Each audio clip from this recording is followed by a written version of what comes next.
Hello, ladies and gentlemen, boys and girls, sports fans across the nation and around the world. This is Tim May with the Tim May Show.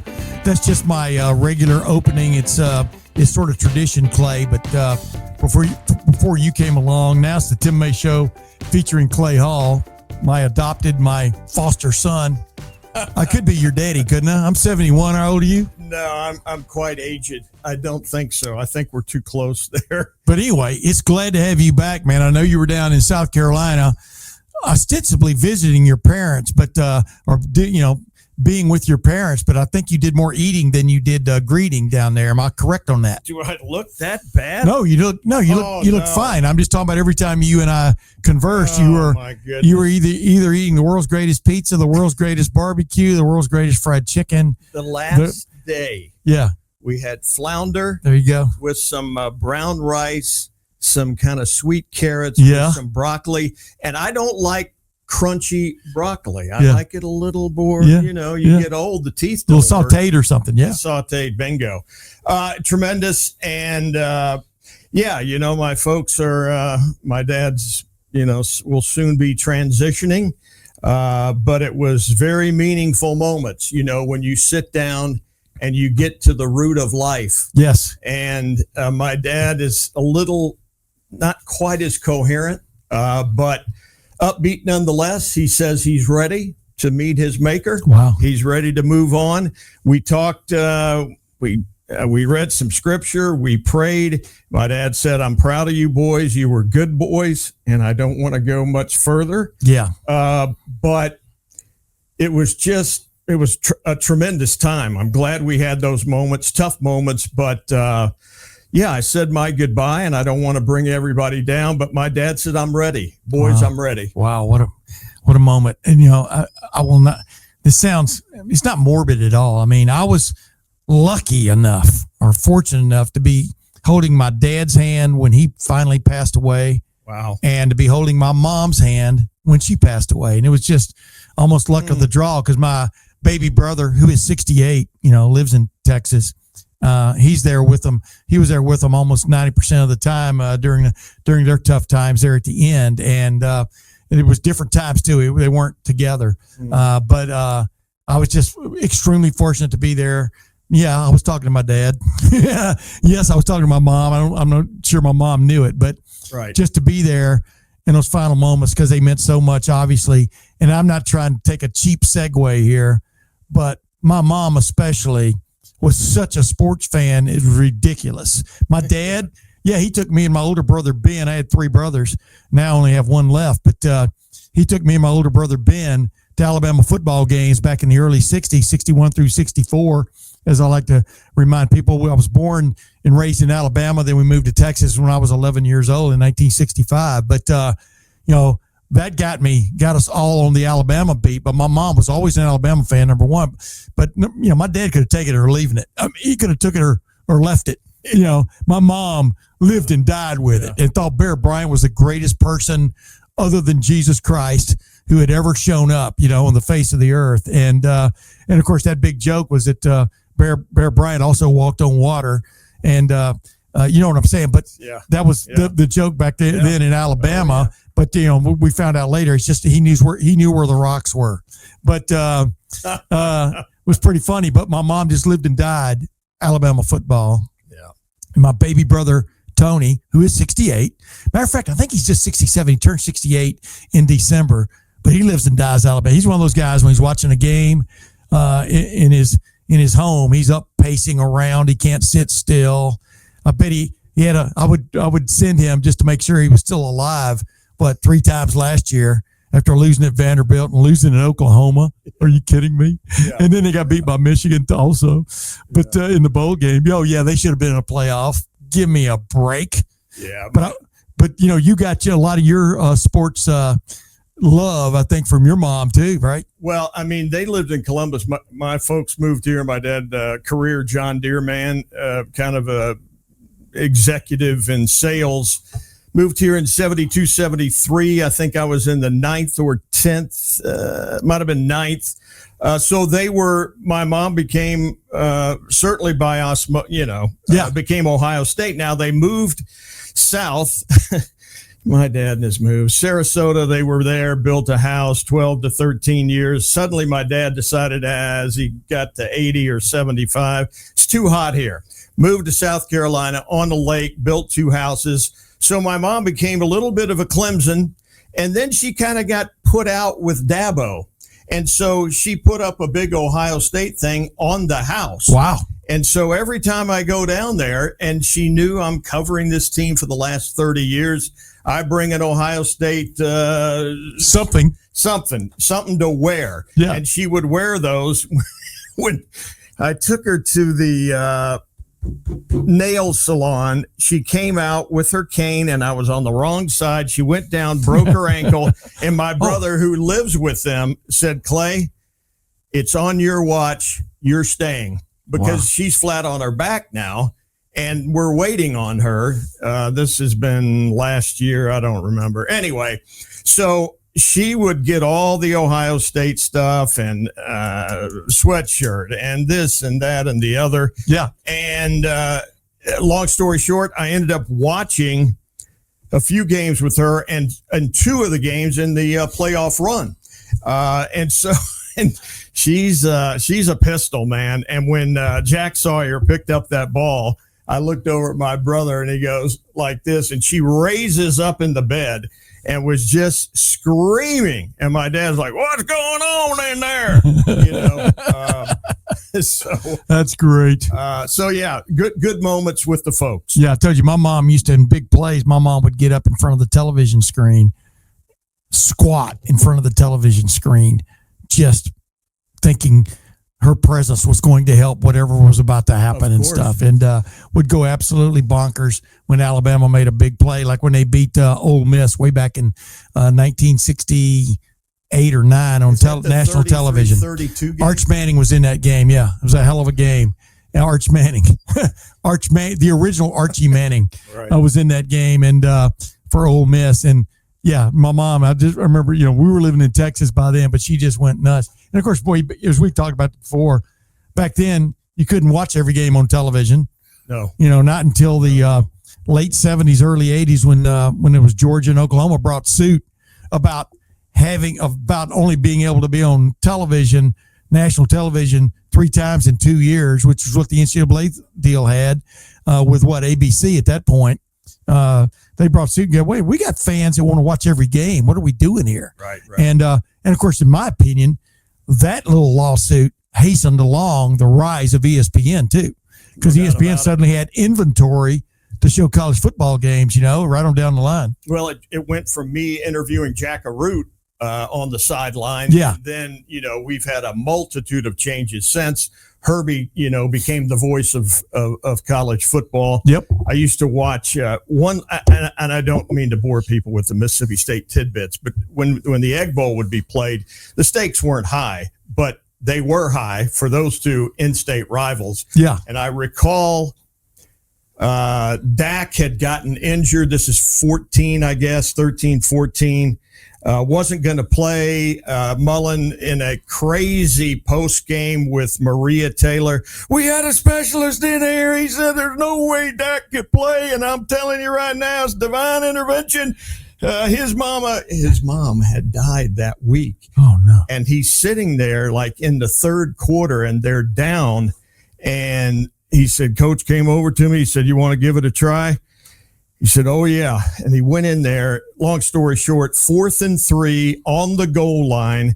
And he said, Coach, I'm just going to follow my big boys right in that end zone, and we're going to get that egg back. And sure enough, he did. I didn't see the play because I was hidden in the kitchen. I could not watch. This is when I was so wrapped up with them. Things have changed over the 30 years. And now, as I've told you a time or two, I get emotional when Carmen, Ohio is sung. Yeah. Time and Chains will surely show. Oh my goodness. Wow. And so game, like little now in retirement, I would have bought tickets and gone down there. They're playing Arizona State in week 2. And I'm like, nah, it's a long way. I told you I'm going my baby brother, Tony, and I are meeting in Columbia on October the 25th. See Alabama at South Carolina. I he's a huge Alabama. I know I couldn't get him to go there to see what, but it's during the Ohio State's second off week of the season and stuff. And I've never been to Williams-Brice Stadium, which I've always been intrigued with, because no matter where you come down, were talking Missouri there for a minute. No matter where you come down on SEC football or South Carolina football or wherever, you've got to give it up to South Carolina fans. They've been great fans through thin, a lot more thin than thick. All right. Spurrier had some good years, but you're right. And that Lou Holtz had a couple of good years. Beat Ohio State, twice in bowl games. Yeah, that place seats 80,000. Yeah, they get it rocking. Oh, I know. And we've got pretty decent tickets. I'm very much looking forward to it because, I've been in how many stadiums have I been in? Even where Ohio State's playing at Washington, the first road game of the year, the end of September. But I've been there three times before and all that kind of stuff. So the Coliseum in LA, Rose Bowl, obviously, but I've never been to many of the Southeastern Conference stadiums because we went to Alabama home games when I was a kid. We didn't go to road games, and so I'm looking forward to that. But I wanted to ask you this, man, before we talk about Ohio State ending its preseason camp, because you were, like I said, you were down in South Carolina. They finally named a starting quarterback. Let's get into that first. Ohio State finally named a starting quarterback in Julian Sayin. Obviously, we had you on the show by hookup. We did a little hookup. Yeah. Because that was big news. We all expected that, right? Yeah, exactly. I mean, it just was the prevailing notion. The more and more as camp went, you heard good things about Sayin, the delivery, the poise, the way he releases the football, all of that stuff. And then it was like, if he can get all the other intangibles down, then he's going to win the job, and he won it. And so here we go. We're if this airs today on a Friday, we're 8 days away, and it's just this weekend is good. Yeah, it's just it's time. It's time because I know those guys get tired of hitting each other, and we always hear that. But now, we're in week 0. We're going to have some games this weekend. Yeah. Why in the world would Iowa State and K-State be playing in Dublin? Can anybody see me? I'm making the money. Yeah, and making the money thing. Making it rain money in Dublin. Who was that last year? Georgia Tech and somebody. Florida State. Florida State. Yeah. Do people? And I guess people show up. Oh yeah. Well, yeah. It's a big hit over there. As a matter of fact, number one, number two, it's almost always an upset. And then number 3, it's like better to be playing somewhere. The thing I've never understood is the numbering system. Kind of reminds me of who was it was Nate Bargatze talking about things that will be different in the United States when he was George Washington, remember, sitting around the campfire and going, yes, and we shall have 13 years of school. And the guy goes, and they're first grade through 12th grade. And no, anyway, he gives the joke. And the joke is, no, we shall call the first year of school kindergarten. And then the guy asks, what will we call the second year? First grade. So it's kind of like the NCAA week 0. What the hell is week 0? And why if you're Ohio State or anybody else, wouldn't you play on week 0? Week 0 shouldn't count. But it does count. So it shouldn't be week 0. Ask Florida State if it doesn't count. Yeah. That's the craziest. Yeah. Ask Georgia Tech if it doesn't count. Haynes King, man. That's where he asserted himself. But yeah, the bottom line is, of course it counts. But, like I'm on Ohio State, I would have taken advantage somehow and gotten a game on week 0 before I play Texas. Just to have that not dry run, but to have a decent run against somebody. Yeah, maybe even talk Grambling into switching from week 2 to week 0. Have a third open date. Yeah. I don't even know if be honest with you, I'm not even sure you're allowed to do that. I don't know if the game has to be a special game like a kickoff classic used to be, or the Pigskin Classic, whatever. But I should have looked that up before I ever went off on it. But I would have figured out some way to play a game, and if I'm Texas, the same way, because you're replacing so many people on both of these teams from last year, and both have first time true starting quarterbacks. Just to get them some reps under the gun by a team, like you said, it's not wearing the same jerseys. I don't know why you wouldn't do that, but let's talk about this real quick. We both expected Julian Sayin to be the guy. I think people were more surprised out there in Buckeye Nation, et cetera, and even in NFL Nation. Lincoln Keno's gave him a run. Yeah. And I think it's really not really. We've been trying to tell people Lincoln Keno's is the real deal. Well, he's played very little, and he didn't play well in that Cotton Bowl against Mizzou. And so I think they wrote him off and didn't see what really, with preparation, with practice, with more reps, you've got a different player. And wait a minute, it's funny how they would write him off, but not write off Ohio State ever having an offensive line that's worth a darn again, because that was the worst offensive line performance I have ever personally covered while covering Ohio State for now going on 42 seasons. The worst. You said that. I witnessed it. I was there, and he was under constant duress. I mean, it's just like, give the kid a break.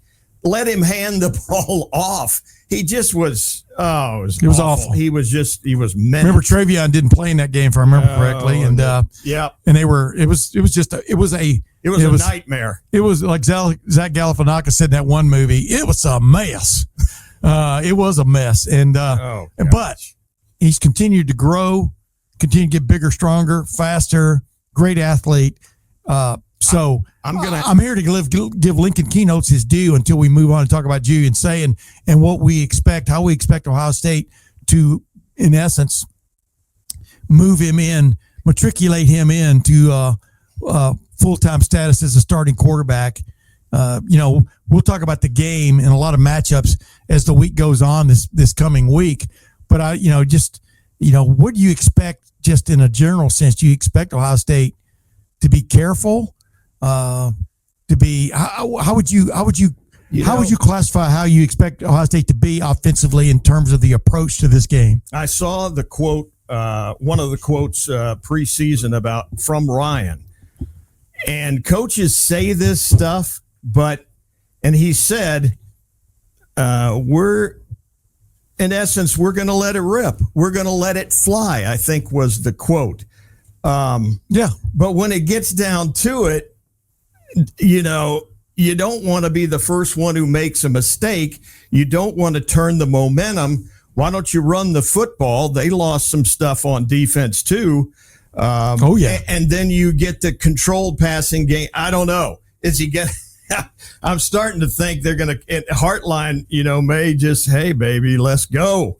And test that secondary with JJ Smith. So hard to say. I just think the nerves are going to be out of sight because all eyes will be watching this one.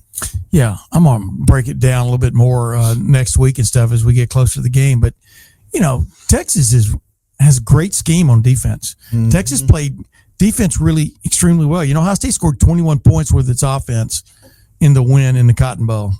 Ohio State didn't. Right. Texas did the best job in Ohio State defensively. And we could sit here and we could talk about how they took J.J. Smith away. But Carnell Tate. But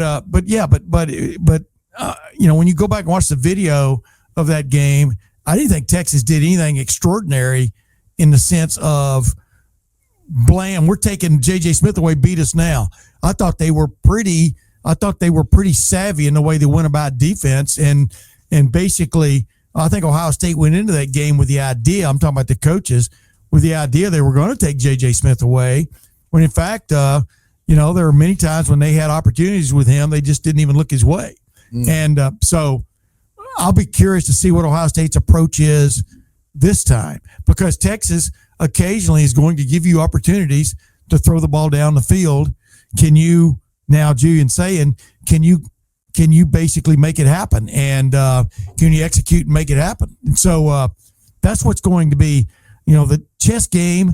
It is a chess game when you're playing a team the level of Texas, not just in its coaching, but in its athletes. Just like same way with Texas playing Ohio State, not only with a great coaching staff, but ridiculous athletes. You know, I've been watching this Cowboy Netflix thing, and Jerry Jones said, I hired Jimmy because he can get the job done, but he makes tremendous adjustments. Oh, yeah. And that's what will probably be the key to the game in the second half as they respond to each other's momentum, et cetera. Yeah, you can try to take Jeremiah away, but Ohio State just, as we talk about the bubble up, the quality of receiver. Yeah. Carnell Tate and my goodness. And Marlon Graham. I mean, Brandon Ennis, is going to be a first-time regular, although he had tremendous plays last year. We talked about that last week. But bottom line is, is he going to be pretty good? I don't know. The team thinks he's great. They elected him captain. I mean, one of four captains. Think about that. Ahead of Carnell Tate, ahead of J.J. Smith. Duty. Exactly, but limited. But he made big plays when he was in there. And one of the greatest things he made was punt catches. Yeah, in big time games on the move, calling a fair catch or making a return. Yeah, he's incredible. Yeah, absolutely. So I mean, that just shows you the depth. Before you ever get to Marlon Graham, to Quincy Porter, who's my favorite of those freshmen, as you well know. Yeah. I mean, to get something done. I mean, it's going to be interesting. And of course, Ryan Day calls this tight end room the deepest he's had. It's ridiculous. The deepest they've had since he's been here. And it is interesting. But when you got all these really good receivers, wide receivers, do you go to 12 personnel just for the fun of it? You know what I mean? Two tight ends. That's right. A lot. I mean, I don't think you do, but Max Clare, is going to, Max Clare had a gleam in his eye when we were talking to him the other day about the opportunities that could be presented for a tight end, a seam runner, a middle of the field worker with J.J. Smith or Jeremiah Smith. I like to call him Jeremiah. Jeremiah Smith on one side, Carnell Tate on the other, Brandon Ennis maybe in the slot or vice versa, because they're going to mix and match those guys, especially against Texas, trying to get the matchup they want with Jeremiah Smith, because he was inside a lot, in a lot of that game, just trying to get their matchups. And the thing is, that should leave the tight end wide open. But then again, if one of those guys is wide open, will the tight end ever see the ball? Right. So, be careful what you wish for. But Claire's very fired up about being part of this, man. Think about it. No. He was at Purdue. Yeah. He had a great year at Purdue. Right. But that was about all they had. But now he's on a team that could be playing for a national championship again. Think about his life and how it has changed, and the expectations, but also not just the expectations put upon the team, but the expectations he probably has of being part of something special. No question. As opposed to at Purdue, you're trying to get yours. You know what I mean? Yeah, absolutely. They were hoping to get bowl eligible. Right. Ohio State's hoping to be different national championship game eligible. Yeah, different goals. What's your interview? You teased it a little bit. I'll get to that in a minute. Later? Yeah, let's do it, because I wanted to touch on this with you. Like, we just touched on it a while ago with our background, our mamas, our mamas and our daddies. As Bear Bryant would say way back in the day. This is really funny. The SEC, once again, it's like NASCAR. When NASCAR discovers the safer barrier, especially after Dale Earnhardt Sr. got killed. Sure. Well, IndyCar had that for several years. It was developed at Indianapolis Motor Speedway by Tony George, the guy that used to own the place. He and his family, the George family, the Holman George family, and then all of a sudden, when NASCAR mandates it at most of its tracks, they act like the drivers, the owners, they all act like they invented it. Okay. Yeah. And I know you love both, but you're an open wheel guy. Oh, I'm an open wheel guy. But here's the Southeastern Conference. Here's the wording of their release on Twitter on Thursday night. Southeastern Conference. It looks like a what do you call it? The little light on top of a cop car, like siren. Like Barney Fife had, just the one light that went around and around. Right. And it says, proceed. And then it goes, it has that, and it says SEC to implement 9-game conference football schedule beginning in 2026, reinforcing Clay, the SEC's position as the nation's leader in competitive excellence and fan excitement. And then they go on to extol the virtues of a 9-game season. Well, who's been playing a 9-game season for several years now? Was it you? I heard somebody on the radio this morning, and you said, well, yeah, Big Ten wins. Well, yeah. But Sankey, he's thinking, well, we're so good, we'll not only get our 4 spots, we're going to grab all these at-larges because our record's going to be great against good teams. Yeah, because they're also going to play another Power 4 team. They're basically a mandate for most of them to play another Power 4 team, which is kind of like what, for the most part, the Big Ten does that already. But Big Ten's been playing 9 conference games for a long time. That means the SEC was only guaranteed to be playing 8 Power 4 teams, which were their own brethren. Their own vintage. Yeah, their own brethren in the SEC. And if Alabama goes and plays Wisconsin, or Georgia goes and plays whomever, then that would be from a Power 4 conference team, Power 4 conference, then that would be a 9th one. Right. Look at us. Look at us. We're putting ourselves in jeopardy. Yeah, we're going to play 9. Yeah. And but now it's like they're going to play 9 conference games. But here's what else they say. We will continue with a single standings non-divisional structure, which is what the Big Ten is now, as we know, starting last year. Each school will play 3 annual opponents focused on maintaining many traditional rivalries, pretty much what the Big Ten did for the most part. Correct. Each team's remaining 6 games will rotate among the remaining conference schools, which is what the Big Ten is doing. And each team will face every other SEC program at least once every 2 years, and every opponent home and away in 4 years. So, which is what the Big Ten is basically doing. Yeah. To give everybody who plays somewhere over 4 years the experience to play at least everybody in their conference and at least once in that team's stadium. So, and the Big Ten's got 18 teams, not 16. That's right. Yeah, game, set, match, Petiti. Yeah, he got it. They got out there first because what was the Big Ten stipulating during its meetings a couple of 3 weeks ago, preseason meetings, like Kurt Signetti talking about why he doesn't have problem playing Kennesaw State, and I call it Kennesaw Mountain Landis State, but Kennesaw State and his really ridiculous non-conference schedule, because they play 9 conference games, so you have 3 non-conference games. Ohio State, they're opening with Texas. Then who do they play? Grambling and Ohio University. Always tough, Ohio University. Hey, that's a good program. You're going to get some. Oh, you damn right it is. Okay, I thought you were. Oh no, You're not condescending there. No, it's just give the Bobcats some love. My son Kyle, who graduated from Ohio University, and he got his master's from Ohio State. He's quite the achiever. He's more like his mom. That's pretty good. He's so much more like his mom than he is me. It's crazy. Except he did. I was going to say he did get my good looks, but I forgot this is on TV. It is on. People are all laughing right now. The bottom line is he was at a bar when they played Ohio State. Well, Jim Grobe was there, but Ohio University led the game. Ohio University was leading the game, and they were going crazy on like Court Street. Yes. All right. And then he said, then all of a sudden things got kind of quiet. You know why they got quiet? Because it was cool to see their team competing, but they're also big Ohio State fans. And they were, wait a minute, we don't want Ohio State to get beat by Ohio University. And it was, we can't take this team down. No, that's what's our postseason going to look like? Our postseason plans. I already got my bowl tickets. Yeah, but I mean, but it was pretty funny. But I guess my point is, everybody plays weak sisters, right?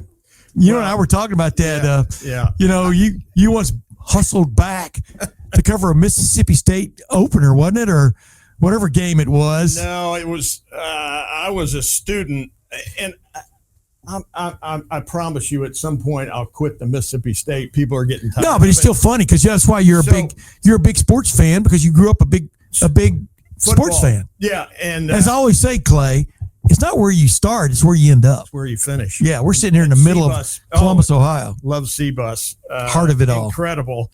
opportunity, raised 3 boys here, all of that. Largest city in the state of Ohio. But I invited my girlfriend, now wife of 43 years, Patricia Jean Colwell, to a homecoming game at Mississippi State, and they were playing always powerful Cal Poly Pomona. There you go. And I didn't pop my P's, which is a thing in radio, how do you do that? Poly I spoke to the Rotary. I spoke to the Rotary Club on Tuesday this past week, Upper Arlington Rotary Club, and they had a microphone with no cover, no spit cover, or whatever you call it. No windscreen. I might as well have been shooting BBs at them. But go ahead now. So they run out. I mean, I didn't know what to expect. And this is in little bitty Scott Field at the time. Now it's Davis Wade Stadium. Yes. But they were Oregon before Oregon. But no, what do you do? Tell people what you meant by that. Well, their uniforms weren't traditional. Looking. Well, they weren't good looking. Oregon has some stuff that's incredible. Yeah. But this thing was mustard, puke green. I mean, it was awful. And it seemed like they had like 48 guys. And I was like, this is D1.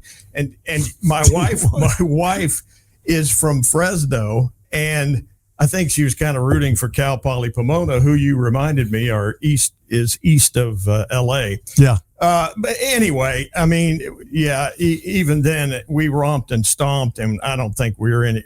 Let's see, was Emery Ballard there? We ran the wishbone maybe at that point. But everybody plays them, and Bama. I was trying to make a list, but there aren't many cream puffs anymore. No, I didn't pop the P there either. No, you didn't.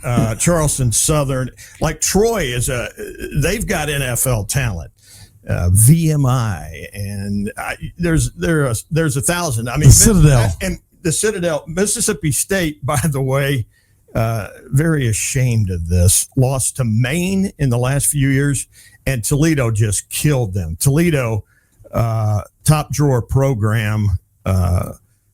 They got it done, and it was embarrassing on national television. Oh, absolutely was. And as I point out, I think Arch Manning's going to be a hell of a quarterback. But Texas, Yep. His first start, I think it might have been his first start as a collegian, was last year against Mississippi State. That same Mississippi State team that 2-10 under Jeff Levy? Is that his name? The head coach. Yeah, and they kind of struggled. I mean, but like I said. That's what Julian Sayin is going to have some struggles next Saturday. Yeah. Without a doubt. Arch hasn't had a lot more time, but he's had enough. He's been in the fight. Yeah. Much more, obviously, than Julian. But yes, Julian's going to be carried by a mostly partisan crowd. Home field is going to be ridiculous. And I think we talked about this some other episode, but when I think of hype, I think of those 2 Notre Dame games, 95-96, and it just was maybe it was because my first year covering Ohio State football, but I'll just never forget that day. They had all these greats come back to, just wake up the echoes in some ways. Tunnel of Pride, blah, blah, blah. And, that, and my gosh, I mean, Chris Carter was there. I mean, it was everybody. Yeah. And the field was lined with men and women in blue. So it was like something big's about to happen here. Yeah, absolutely. So you're talking about the first time Notre Dame played at Ohio Stadium? Yeah. It was the second time going back to 1935. This is what was significant about that day is I got this call from the PR guy for Pac West Racing back then. People don't remember that team maybe for IndyCar, but they had Mauricio Gugelmin, who I think still has the record for the fastest lap ever run by an IndyCar. It was at California Speedway, which by the way used to be right down the road from Pomona. Really? Dovetailing into your story. Yeah. But I got this call 3 days before that game against Notre Dame. Tim, I'm waiting to see you tie this together. Tim, you're not going to believe it. He goes, we've got an opening. We're going to be at the TRC, which is that Transportation Research Center track out there where Honda is now, but it's a big, 5 or 8 mile long track or something that they've got just a big oval. And he goes, we've got an opening. And the first guy I thought of, we always let our team members, crew members, take the car for a couple of 3 laps after the season is over. So if it crashes, who cares? Except for the guy driving it. Right. And he goes, can you make it, man? I've got you a spot Saturday morning, 11 a.m. I went, you got it. I'm not going to tell you the guy's name. I go, you got to be, and I'm not going to say the word I said to him. Yeah, you got to be bleeping me. And he goes, why is that? Because I said, man, I know you're just into auto racing and stuff, but Ohio State is hosting Notre Dame for only the second time in history and the first time since 1935. What was that game? 12:30 or whatever, 12 or it might have been a 1 p.m. start, 1:30 p.m. start.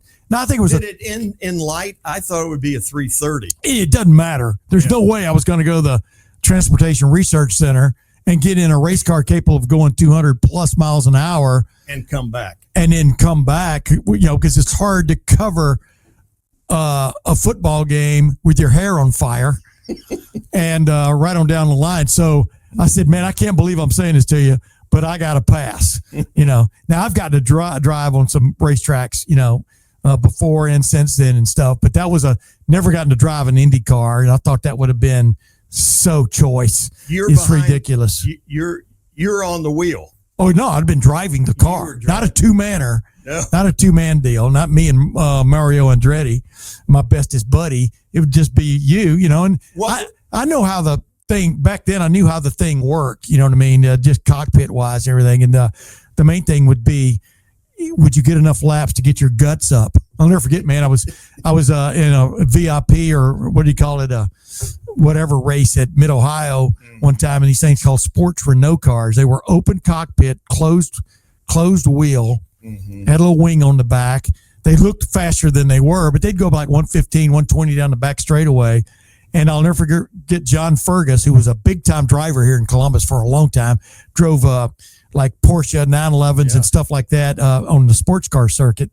I got tips from him. And he goes, Tim, you got to work up to this, but I'm telling you, you can get coming out of the carousel, you can make that left coming down the home straightaway, and you go under the bridge. He goes, you can keep it flat in third gear, all the way, meaning keeping your foot all the way to the floor. Exactly. And he goes, but just as you get the entrance, just tap the brakes. It'll set the front end down a little bit, and you'll just go right through there. And about the 4th lap of that morning practice, I did it. You did it. And as I've told many people, I almost had to pull over because I was not wearing Depends or anything else of that nature. And because it was such a rush, it was nuts.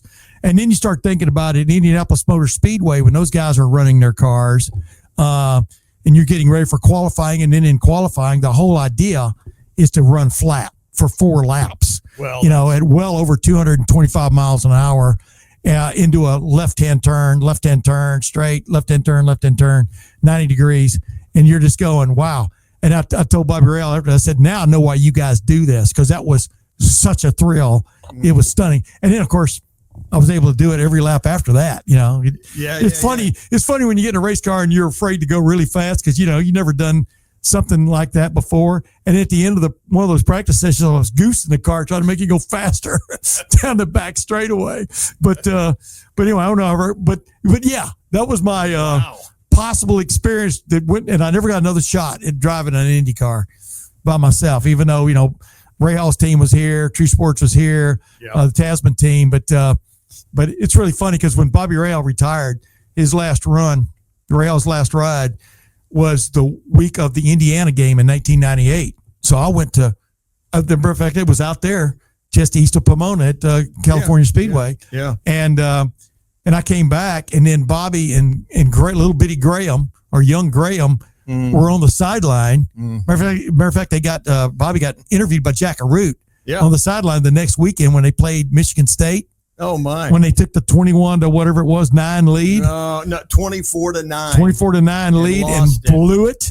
And I've always blamed Bobby Rahal for that loss because what 4 downs. What's different? What's different here tonight, ladies and gentlemen? 4 downs from the 10. Yes. And Jermaine at the controls. Yeah, and I was standing in the end zone, and I was like, they get this, they're going to win it all. They're Yep. going to take it all. Yeah. I notice how emphatic you are. And in fact, they went for D. Miller instead of David Boston. But then the other thing was finally late in that game and early in the fourth quarter, Michigan State finally discovered that Plexico Burris at 6'5". That's right. Was going against Antoine Winfield at 5'9". Antoine Winfield, one of the greatest ever pound for pound. Pound for pound, the greatest ever defensive player I've ever covered. He's given away 8 or 9 And inches. he finally, a quarterback's name was Burke, and they finally started connecting. And of course, ladies and gentlemen, what does that have with significance to the national modern game, even what we're talking about? That victory propelled Nick Saban, head coach at Michigan State, definitely into the national conversation again. Next thing you know, he's at LSU. Bingo. And wins the national title. championship. Yep. Then goes to the Miami Dolphins because why not? Give pro football a shot. Found out how pro football, the coach is almost a third wheel. Third wheel. Yeah. That's a great. Nick Saban is never like being a third wheel. No. And he ends up at Alabama. Back to Tuscaloosa. And wins 6 national championships and now is taking shots at Texas, horns down, and everything else. Hey, real quick before we move on. Okay. I wanted to ask you this. Now that preseason camp is over for Ohio State, by the way, Joe Flacco got named the starting quarterback with the Browns while you were gone. I think that's interesting. We all know who the starting quarterback is. Did you think it would be any different? I didn't. Given his success the last couple of years. No, I didn't think it'd be any different. No. Number one. Number two, we all know who the Cincinnati Bengals starting quarterback is going to be, Joe Burrow.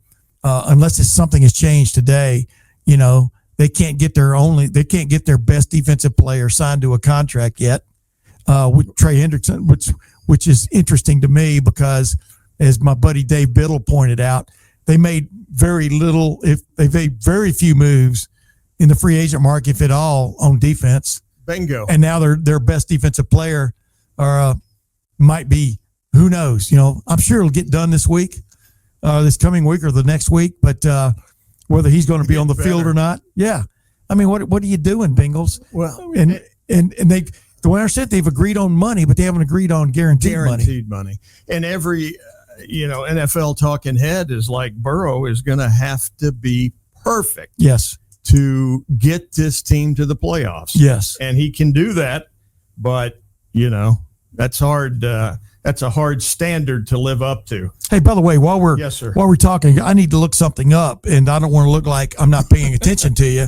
All right. But this is the open-ended question I'm going to ask you before we go to a guest. I recorded an interview with a guest, which I found very interesting last week while you were gone. But I wanted to ask you this. I want to know who the guest is. And I want you to go on a soliloquy while I look this up of what I'm exactly going to say on a soliloquy of what Ohio State got accomplished in preseason camp that they needed to get accomplished. Well, I think the D-line has been solidified. And the guy I thought was going to be the breakout player last year, Kenyatta Jackson Jr., is now being ballyhooed as that kind of talent in 2025. He's holding down one DN spot. We got Mr. Curry at the other, I still think the X factor is going to be CJ Hicks, a linebacker move to hand in the dirt or stand up in or rush end or whatever you want to call him, because the rest of the defense, the back end, the back seven looks incredible. Those linebackers are monstrous, and they can all run side to side. And Sonny and Peyton Pierce and the Glenville connection is going to take care of business. Arvell Reese. And so you got Caleb Downs. And how many times, Tim, did we hear during preseason camp, was it Davison Igbinosun who called him coach? Yeah. And he admitted he has had this innate ability to see what's coming. Yes. And to be Johnny on the spot. and they got great safeties. They've got Jermaine Matthews at one corner, Igbinosun at the other. I was curious. It's tough to see when you only get to see 2.5 practices. I wanted to see a difference in Igbinosun, and I was standing with somebody. He's like, if he can keep his hands to himself, keep your hands to yourself, if he can just play well with others and not maul them. He's a physical kid, the Ole Miss transfer. So I like where they're at. I think the D tackles are going to be better than you're expecting, and a lot of them, including Caden and Edric Houston, talked about how much they learned from Tyleek Williams, and he wasn't he wasn't a huge rah-rah guy, but an incredible player at well over 300 pounds. Yeah. And I'm hoping that you'll see evidence of that. Have you gotten to your answer? No, but go ahead, though. Okay. So I like where they're at. And, I like where you're at. Go ahead now. It's like we're going to see two guys, not audition, but you're going to see offensive coordinator, get that first shot. Yes. Brian Hartline. See, that's the thing. Then everybody keeps asking me this question. Yeah, what's he going to? I mean, I was on 3 radio shows today before I came in here, and I have no idea how he's going to be as an offensive coordinator. Number one. He's very popular. No, but Ohio State's number 2 or 3 in the country, depending on where you're looking, right? And they're the reigning national champions. I keep forgetting to use that word. Because Ryan doesn't like defending. Correct. We're going, but he's right. He's right in so many ways. I agree. In that. I agree. But the thing about it is, I have no idea how Brian Hartline is going to be as a play caller. We haven't seen it yet. No. If you call it what we've seen in practice when they're calling plays against a defense that knows all the plays you're running, you know what I mean? Yeah, different animal. What does that tell you about anything, right? And the kids on that defensive side, as I was just talking, they have really, really almost drooled over Matt Patricia's ability to, as you put it, mix and match. I think it's going to be that's what I want to see on defense, how they operate and how he operates, and how many guys they play, et cetera. Will he and Larry be on the same page, Larry Johnson, D-line coach, and how will they supplement the talent? And anyway, it's 8 days away and it's killing me. So let's get there. Yeah.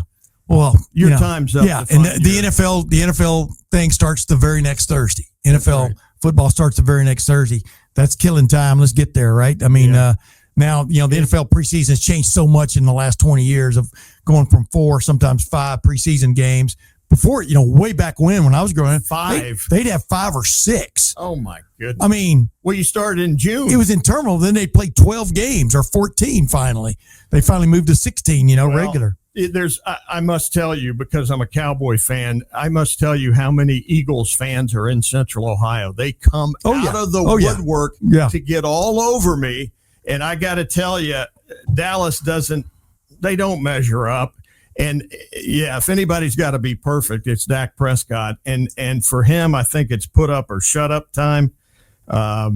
He's 9 years in the league. He's 31 years old. Yeah. And he's my guy. By the way, I totally recommend that. Was it America's Team? Yes. But then it has a subtitle with Jerry Jones and the Cowboys, because they hit every wart. Pretty much every wart, along with every high point. Oh, you've seen it as well. Oh, absolutely. I binge watched it. Yeah. And the stuff on Charles Haley, is so good. About stuff on Charles Haley is gold. It is, man. Yeah, they got these guys to tell it all, and 2 head coaches got him to play.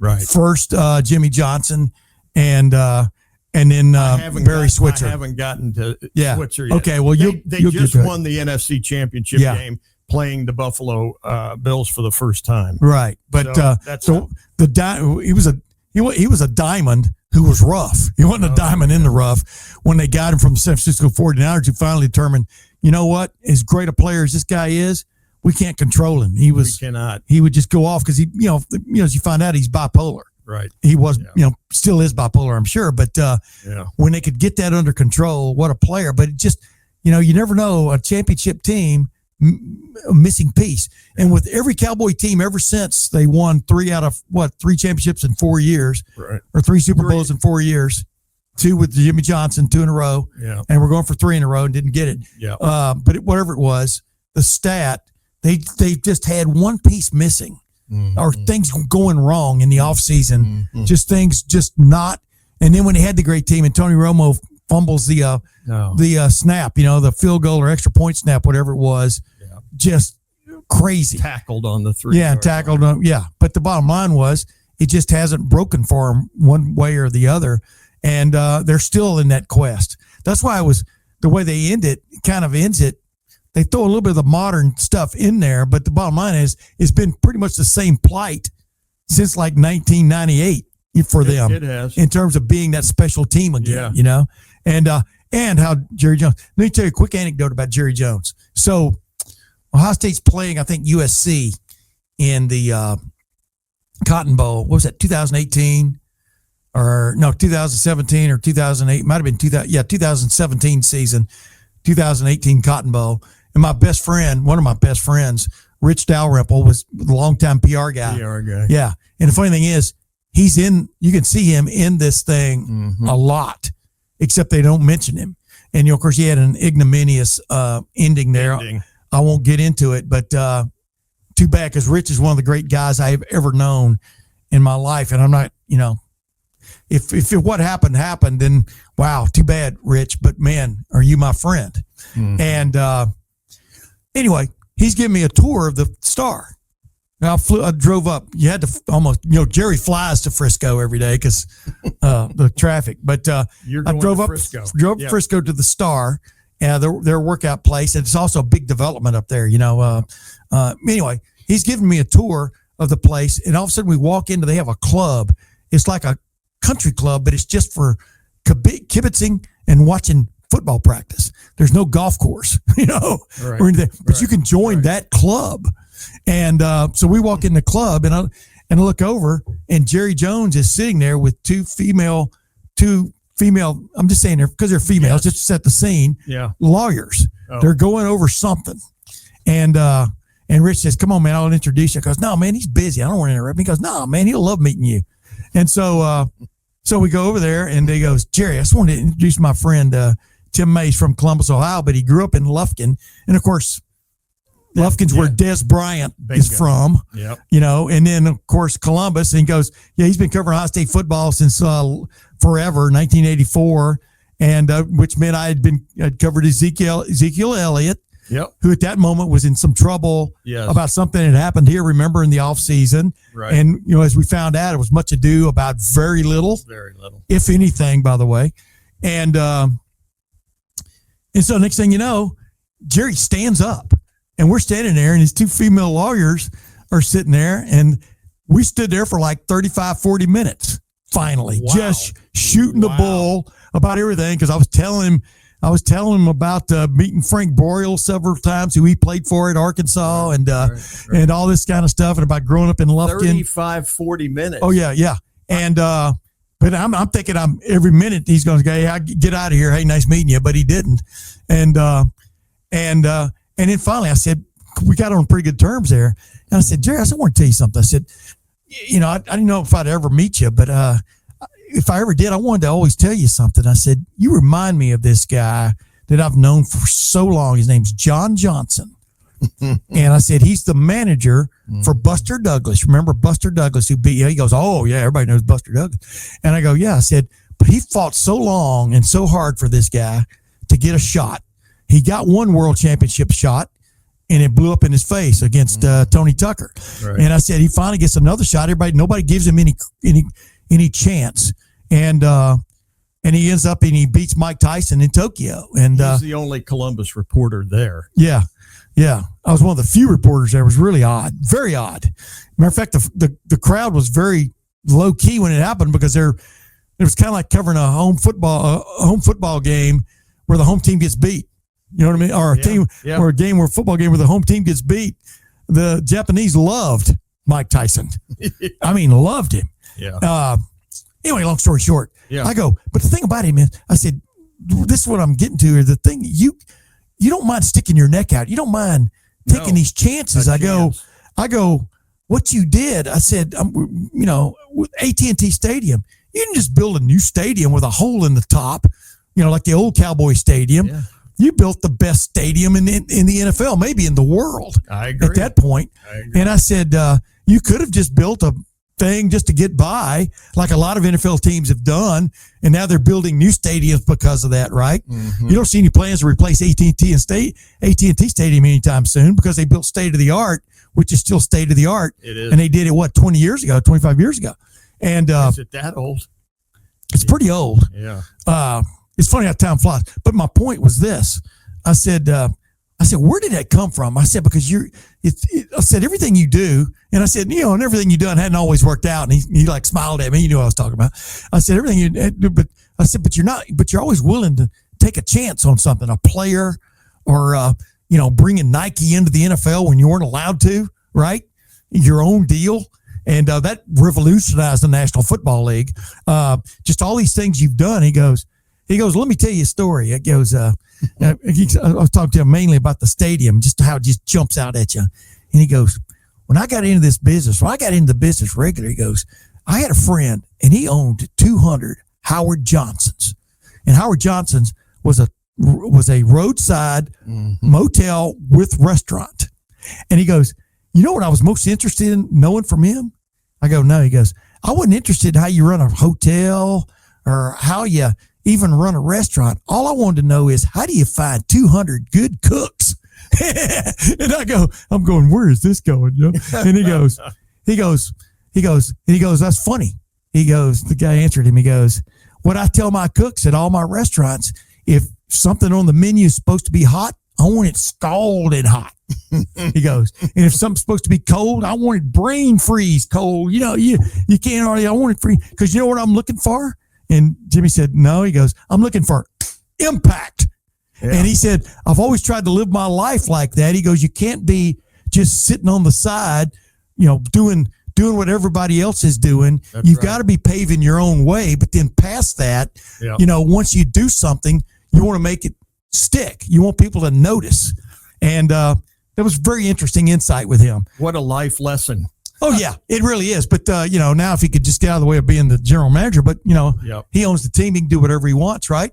But he's come close to having that consummate team again, and things just fell apart. Yeah. Well, anyway, while you were gone, while the cat is away, the mouse will play, right? And I ended up doing this interview with a guy who works for Doc's, what's it called? Doc Sports. Mm-hmm. And started many years ago about basically helping people understand how to gamble on football or different things. But they do all kinds of data research and everything anymore. Okay. And it was named after the guy that started. I can't remember his last name, but his nickname was Doc.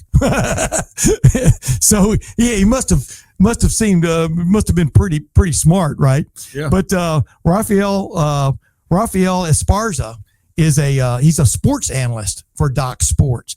And what intrigued me was they put out a little data study that showed how different states rank in terms of like NFL players that were produced there, and how different and the impact they've had and all this kind of stuff. And you come to find out the Ohio State ranked 4th all time in producing NFL players with 755 total. Wow. Beating out, I'm talking about Ohio State, beating out powerhouse states like Alabama, Pennsylvania, and Michigan. And not Ohio State, but just the state of Ohio. Yep. And Ohio has produced 71 NFL players in 2025 and 2026 alone, maintaining that 4th place ranking. Ohio State ranked number 1 in colleges for producing NFL players with 385 over 50 years. 385. Wow. Fellas, a lot of them that we covered, because it's really blown up in recent years, as you well know. Yep. And then the top 5 college programs are Ohio State, Alabama, Georgia, LSU, and Michigan. They've collectively produced 18 1,847 NFL players. That's 7.5% of all the players over those years, from just 0.1% of the U.S. colleges.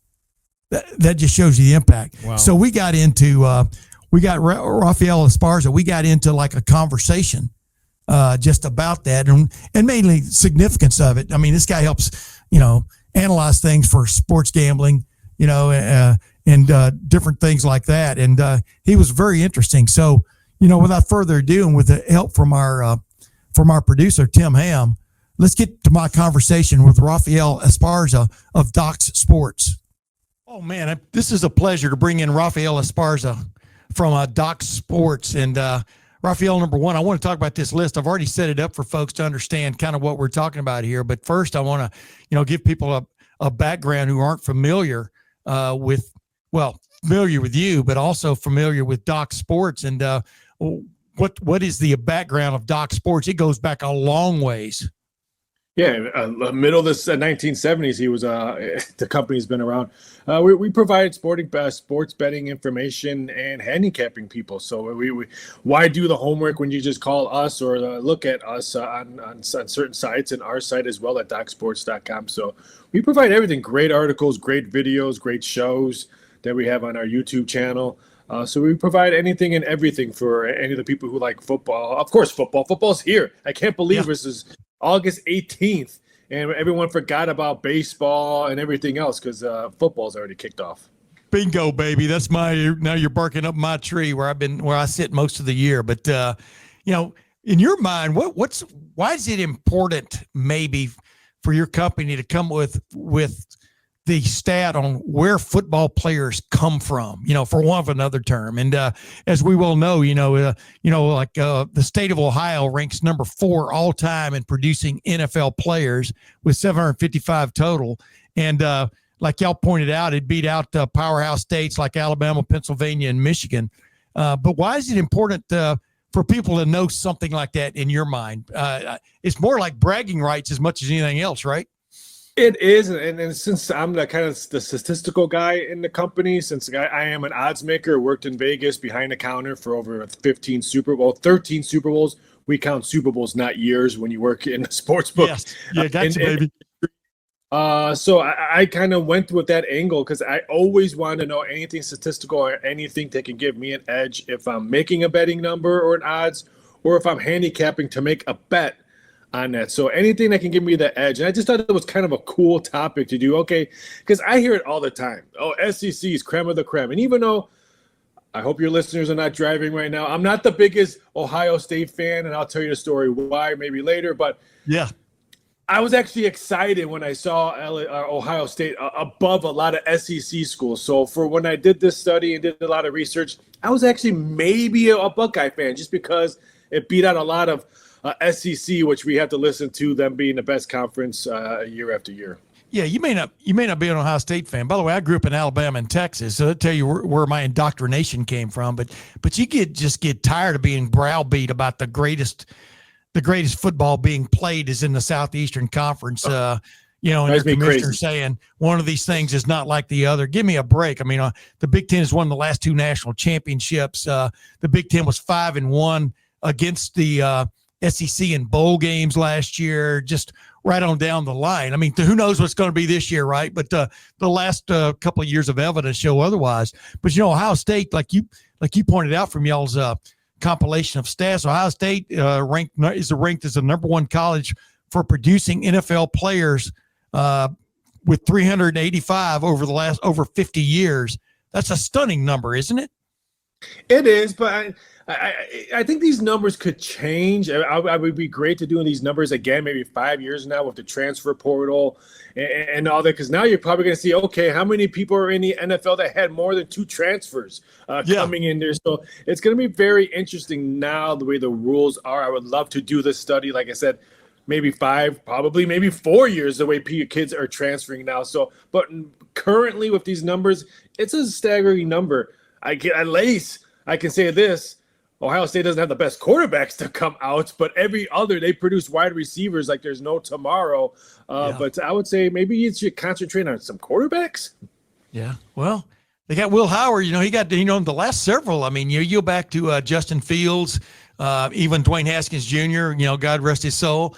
Dwayne Haskins Jr., Justin Fields, C.J. Stroud. They all got drafted, first round draft picks. And then and of course Kyle McCord was at Ohio State, started for 1 year, and then went to Syracuse last year. And then Will Howard also got drafted late by the Pittsburgh Steelers, but. Sometimes you just got to let wine find its own time, right? I mean, maturity wise. Yeah, I mean, I think, but all the NFL fans who read this study and saw that, they're like, yeah, but look at the greatest quarterbacks. They didn't go to a Big Ten school. And then I always have to say, well, one of them did. Tom Brady. Granted, I know he went to Michigan. I'm sorry, Ohio State fans, but it's still a Big Ten school. So when I love it to shove that in their faces when they want to make fun of Big Ten. Yeah, I was going to say GOAT. He is the GOAT. No matter he went, even if he did go to the wrong school, as everybody at Ohio State will tell you that. But or in Ohio will tell you. Of course, he was from California. But I digress. I wanted to ask you this: what in this list do you think? Forget about Ohio, the Ohio connection or Ohio State connection. What in this list surprised you? I guess for want of another term. I'm going to say the lack of SEC teams in the top, I'll say 10 or 20, just because we just said it multiple times. The stuff that we get shoved in our face on ESPN and all this other stuff about the best conference and 1 through 10 can be our worst conference can beat your best conference. Yeah. So I was really, really shocked. Alabama. I mean, I thought there would be more key players that went to Alabama to be on that list. And so I would say that Auburn, I thought that it was a little shocking that they weren't on there. So I would say the SEC powerhouse names that we all familiarize with football, I was a little bit shocked on their number. I mean, LSU, they produce a lot of NFL players, but again, I'm really, really shocked on the order that they came in. Yeah, exactly. I mean, it is kind of stunning when you think about it. But then, college football, there's a big difference between college football, just pure talent, and college football teams, as you well know, when a team gets its act together, et cetera, and stuff. You following that drift and stuff, and you talked about it a while ago, to me, it'd be an interesting number, like you said, 10 years from now, to see how many guys in the NFL or at Ohio State for a brief instance before they went somewhere else, transfer portal wise and things like that. Cause that is going to kind of sully the numbers, right? As you go along in this thing. Yeah. It's going to dilute the numbers huge. And it's sad because now that college football, I don't want to see those ESPNU specials where a kid puts his hat on to choose his school. I don't care about that anymore because he's going to put another hat on his sophomore year, another hat on his junior year. So why do I need to waste my time to see power rankings? Oh, wow, look at this freshman class coming in. That is over with now. There's no more look at this freshman class coming in because that freshman class, I can guarantee you, won't be their sophomore class. So, yeah, the dilute number is going to be ridiculously bad, I believe, and probably I'm saying 5 years because I told people the transfer portal was really going to hurt. I hate to say this to SEC because face it, the creme of the creme and all, they want to go to SEC. But now these SEC players who go there and put their baseball hat on and can't take let's say the heat or they can't take the pressure, and then they go somewhere else and help that small school or a Big Ten school or a MAC school and all that. So I think that actually transfer portal hurts the SEC more than any conference. What I'd like to see in the transfer portal too, have that same hat deal as you did when coming out of high school, but then the hat would have dollar signs and how much money was on it with the little bit of logo of the college involved, right? I mean, to stay up with the times. Couldn't agree more. That's why I hate it when I'm watching TV when they say student athletes. These are not students anymore. Call them what they are, $1 million athletes or NIL athletes. I don't want to hear the word student when I'm watching college football, college basketball, and others, college baseball, World Series and all that. I don't want to hear student athlete because they're not. Yeah, Jim Cavalli, a guy I had on my the Tim May show a couple of months ago, we were talking about that very thing. It's like they are athletes or football players first, almost now. But I mean, the whole idea of the student athlete was to be an excuse of why you weren't paying them, And now at least even revenue sharing, you're having to pay them now. And as like I said, the NCAA kicked that can so far down the road. They figured out a way for somebody else to pay them for a while, through the NIL stuff until now. the courts have said, no, you must pay them with revenue sharing and stuff. Hey, I want to ask you this. I don't know if you got to go this far, Raphael, but who do you like in the national college football scene this year? What team is jumping out at you? I'm going to say a three-peat.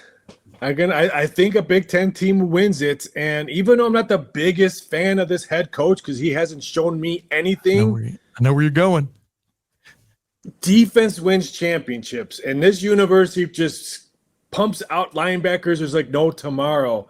I like Penn State. If they can get a little bit above average, not elite quarterback, a little bit above average quarterback play, I think their defense and their run game pushes them over. And again, I am not the biggest Franklin fan at all. I think Penn State is just like Texas A&M. They tell me all this stuff every year, and then every year they're on my couch watching the college football playoffs with me. So I'm not saying I'm a Penn State fan, but I just think this year could be the year. And you're telling me I can get 7-1 to win the national championship? I mean, yes, Texas plus 550. That's because Manning is a back jersey on Texas. It has nothing to do with the athletes and the style of play. They have a tough schedule. I think the money that's coming in is because a guy named Manning is on the back of the jersey playing quarterback. And then, of course, Ohio State's number 2 favorite in there for the national championship. Plus 550. The only thing that kind of scares me, I want to see what Matt Patricia does on defense. They did lose a lot on defense, and so how they're going to bounce back on that one. If they can beat Michigan, because the shoe is so hard to beat unless you wear that blue and gold. If you beat Michigan, I think they're going to be close in it. But I think a three-peat is going to happen this year. Wow. I mean, so what does that mean? Let's go back to the square, the first square we started in. Right now is in your mind, is the SEC sort of, I'm not trying to get you to go Paul Feinbaum, the opposite of Paul Feinbaum, but is the SEC sort of overrated right now in your mind? I mean, like you see, people are betting with their, you count on people betting with their hearts, right? As much as their minds with, like you said, the Texas money, thinking because it says Manning on the back of the guy's jersey, they're going to go all the way. They might, right? You never know. But they do, yeah. But is the SEC right now, is it overrated in your way of thinking? I think Texas and Georgia are going to be. I think Georgia's looking for redemption this year. I think their defense is going to carry them. LSU loses to Clemson in their first game, and I think the wheels come off, and Brian Kelly is going to be doing job applications probably in the 5th, 6th season of the game. I think he's going to be gone, a.k.a. maybe John Gruden will be going over to LSU and head coach because he says he wants to coach in the SEC. Look for that rumor. Auburn's not going to be the same team. So, yeah, there's going to be some down teams in the SEC. Keep an eye out for Alabama. I think Alabama can pull a wool out some people they have. Now you're running with his second head coach. Last year, he was playing under the Saban shadow. That's like playing shooting guard following Michael Jordan. Why would you want to do that? So I think Alabama bounces back, but I just think if LSU loses to Clemson right away, I think Auburn's going to struggle. We all know about Kentucky. I don't think Florida's going to do anything, but I think the SEC is going to struggle to be that way because I think there's 3 Big Ten teams that's going to hang around. And I didn't even mention Oregon. Yeah. And I'll tell you what, a sleeper team, you think about, you're going to laugh. It's okay. I've been laughed at before. A sleeper team in the Big Ten, believe it or not, is Illinois. Because Illinois. I was just going to say Illinois. Yeah. I mean, they beat a really good South Carolina team in the bowl game at the end of the year last year.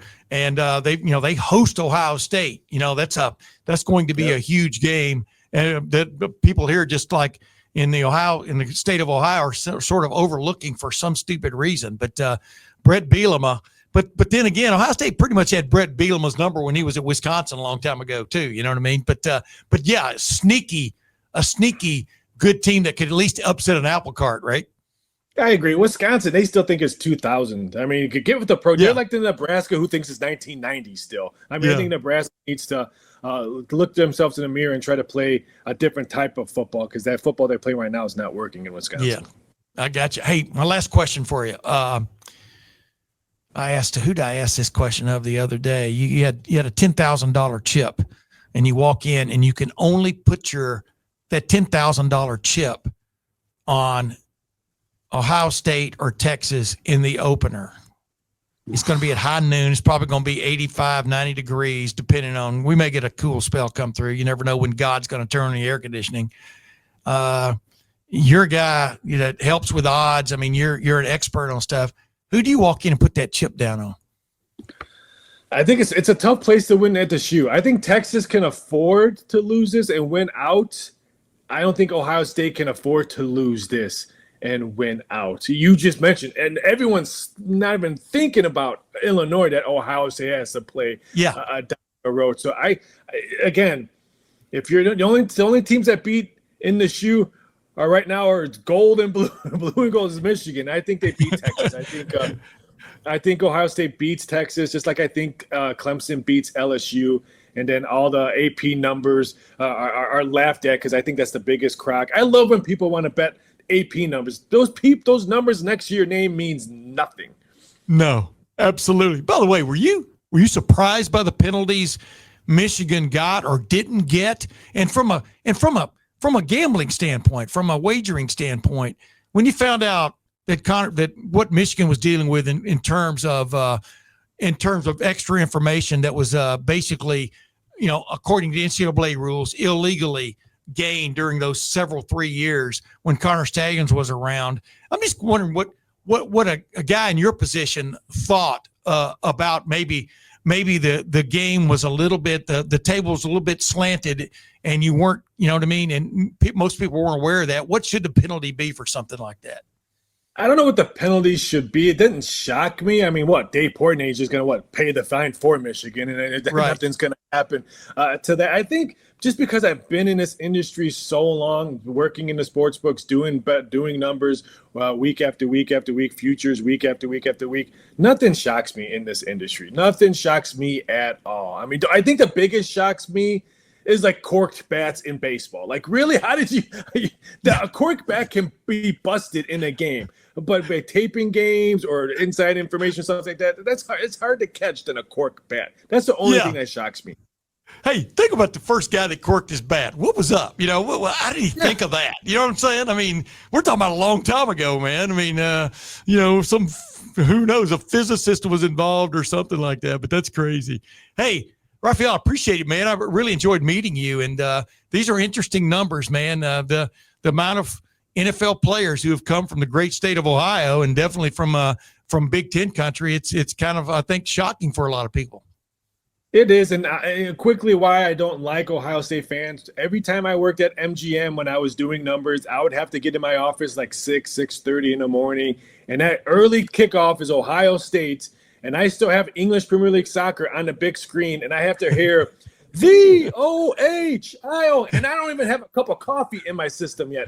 That's why I'm the biggest fan of Ohio State fans. Yeah, but you know what? Across that, Ohio State fans are all up in arms because they had so many noon start games last year because of the Fox. Because of the Fox big noon thing, they're probably going to have the same thing again this year. They're the number 2 team in the country. It's. Yeah, it's you guys are barely waking up out there on the West Coast or the West Coast area, right? Yeah, that's the biggest crock of. That's another show. These big noon kickoffs. Who the heck wants to watch big noon? They should be prime time. If you're gonna have a big game, prime time, ABC, ESPN, not this noon kickoff. That's what the MAC is for. That's what Toledo games are for and stuff like that. Put them in a noon slot. They call it in skiing après-ski, you know what I mean? Or you need pre-ski is what you need in this thing. Hey, by the way, UFC, what's happening, man? What's big that's happening that people need to know about? UFC is going to be very interesting if the new deal. No, UFC. Yeah, I'm talking about UFC. Yeah, UFC? What's big that's happening? It's always happening. I know you cover that though. Is it fun? It is. It's very entertaining. I mean, we just had 319 in Chicago. I mean, everyone's asking me about the White House, UFC White House, UFC White House.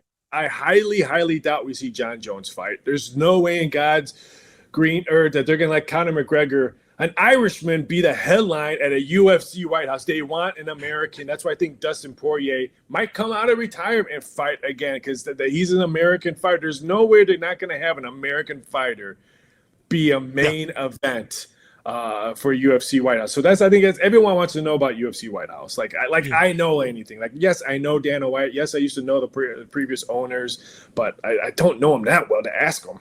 Yeah, gotcha. Of course, Paramount's in the picture now, right, and everything. So it's really interesting time. $0.7 billion. Yes, they're in the right. That's called taking something from almost nothing and making it worth a lot of money. You agree?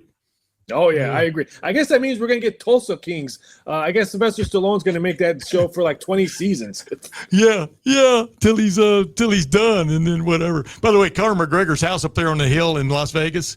Wow, man. And he's got houses like that a lot of places, right? Yeah. I mean, when you're making that much money just on booze, then I guess you can do that. That's right. Oh, man. Hey, Rafael Esparza, thank you very much, man, from Docs. Was it Docs? What's it called? Doc Sport. Doc Sports. DocSports.com. I know. I had a blank there for a second. I appreciate you talking with me, my man. This was an interesting conversation. Appreciate it. Anytime. You have a great week and great weekend. You too, man. Thank you, brother. Thank you. You have a good one. You too, man. Stay out of trouble. I'll try. All right, man. You seem like a guy that could get in some. That's what I'm saying. See you, brother.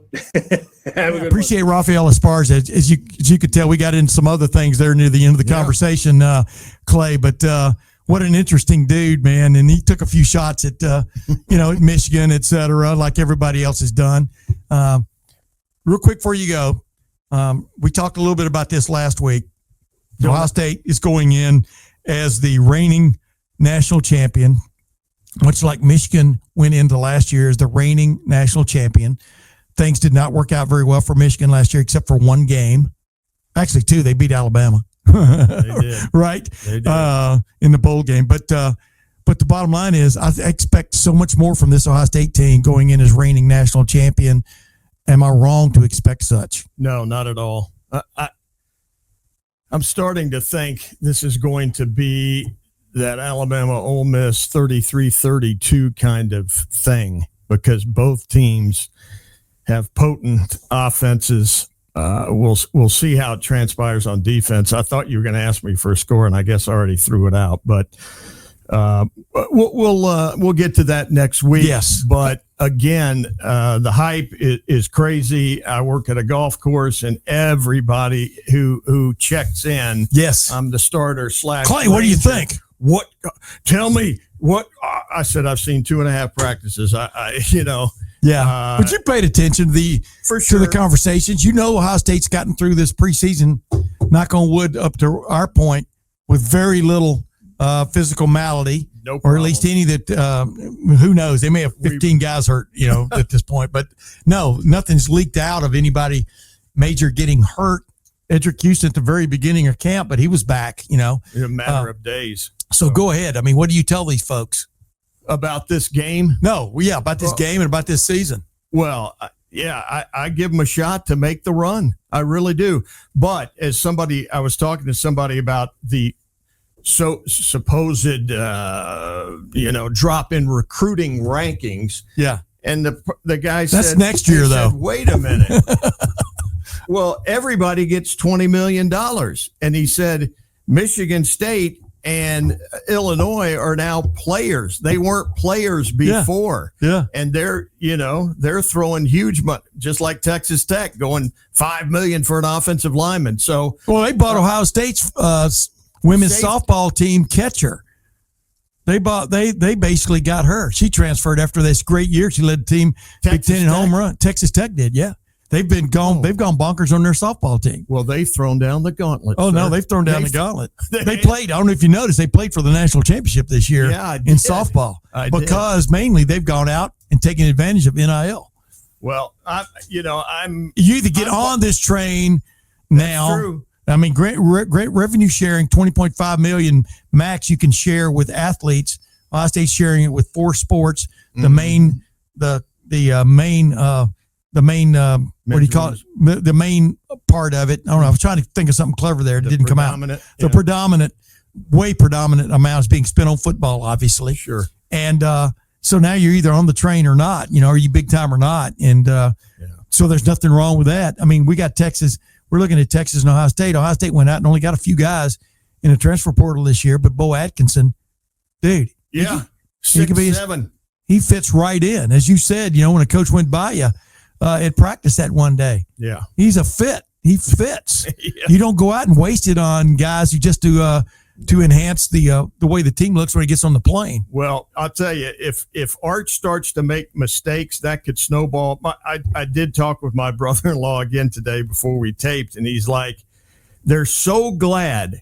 Get this. They're so glad Quinn Ewers is gone because the savior has now arrived and he gets to take every snap. So, wow. Did you remind him? There's a lot on Arch. Did you remind him that guy's been there for 2 years prior? Yeah, it's the truth. Yeah. Been in the, So, again, I keep going back to that Ohio State, Notre Dame, when it's just the brands that are colliding on August 30th at high noon. Yeah. Let's go. You know what's going if you just show their classic helmets and uniforms, not the off ones that Ohio State occasionally wears. But anyway, I'm fired up about it, man. It's great because when you go back to the last time they met, both of those games were incredible. 05-06. Oh, yeah. And Ohio State. Even the bowl game 2 years later. The Fiesta Bowl. I mean, they were so good in Austin in 06. Yes. Troy Smith and Teddy. Teddy. Yeah, absolutely. Teddy ball game. Yeah. Ted. I mean, is there anybody faster? I don't know. Yeah. the two Delrick and Elric Brown. I feel like we've gone 2 hours here. Yeah, we have. It feels like it. But ladies and gentlemen, it was great. We'll go another hour or more here in a couple of days. But on behalf of Clay Hall, my name is Tim May. This is the Tim May Show featuring Clay Hall. And until next time, we'll see you then.